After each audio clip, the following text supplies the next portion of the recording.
എനിക്ക് സൗഖ്യം കൊടുക്കുന്നതായിട്ട് ദൈവം കാണിക്കണമെന്ന് പറഞ്ഞു. അപ്പോൾ എൻ്റെ മോൾക്കും ഇതേ ഇത് തന്നെ ഉണ്ടായിരുന്നു. മോൾ എപ്പോഴും പറയും, അമ്മ എൻ്റെ കൈ ഇങ്ങനെ പരീക്ഷ പേപ്പറൊക്കെ ഇങ്ങനെ നനഞ്ഞു പോവുകയാണല്ലോ, എന്താ ചെയ്യാമെന്ന് എപ്പോഴും പറയും എന്നോട്. അപ്പോൾ ഞാൻ അമ്മ മാതാവ്, എൻ്റെ മോൾക്ക് ഇങ്ങനെ ഒരു അസുഖമുണ്ടല്ലോ, അതൊന്ന് സുഖപ്പെടുത്തിക്കൊണ്ട് 10ാം ക്ലാസ്സിൽ പരീക്ഷ എഴുതാൻ പോകാനുള്ള അമ്മയെന്ന് ഞാൻ കരഞ്ഞോണ്ട് പ്രാർത്ഥിച്ചു.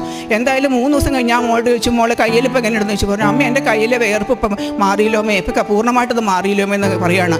അതാണ് എൻ്റെ വീട്ടിലേക്ക് ലഭിച്ച ആദ്യത്തെ അനുഗ്രഹമായിട്ട് എനിക്ക് വിശ്വാസത്തിലേക്ക് എന്നെ കൊണ്ടുവന്ന ഏറ്റവും വലിയ അനുഗ്രഹമായത്. പിന്നെ എന്ന് വെച്ചാൽ ഞാൻ ഒത്തിരി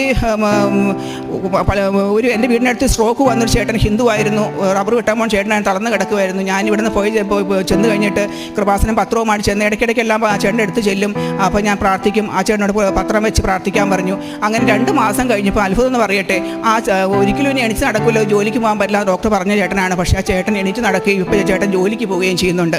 അതാണ് ഒരു അക്രൈസ്തവനായൊരു ആളാണ്. അവരുടെ വിശ്വാസം കൊണ്ടല്ല നമ്മൾ മാതാവ് കൊടുക്കും എന്നുള്ള വിശ്വാസം കൂടി അവരോട് പറഞ്ഞ് നിങ്ങൾ പത്രം വെച്ച് പ്രാർത്ഥിക്കും.